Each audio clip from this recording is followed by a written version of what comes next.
Bukod sa Pulisya at Metropolitan Manila Development Authority o MMDA, handang-handa rin ang Philippine Army na tumulong laban sa lumalalang sitwasyon sa trapiko sa Metro Manila. May report si Eunice Samonte. Kapag rush hour sa hapon at sa gabi, hindi lamang 2 kundi posibleng 3 oras ang abutin mo mula Pasay hanggang Quezon Avenue. Di may tatanggi na yan ang karaniwang sitwasyon ng trapiko sa araw-araw. Sari-sari na rin ang naging panukala ng mga nakaraang administrasyon para masolusyonan ito.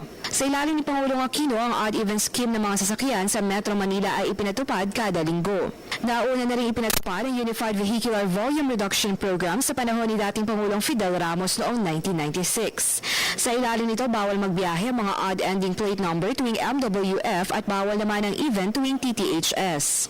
Kaya naman nakaabang rin ang nakararami ngayon sa solusyon ni Pangulong Duterte sa lumalalang trapiko ng ating bansa. Ayon naman sa tagapagsalita ng Philippine Army na si Colonel Benjamin Hao, sa ngayon ay wala pa silang natatanggap na order mula sa Commander-in-Chief bagamat matagal na rin katulong ng MMDA ang Philippine Army sa pagkontrol ng mga sasakyan.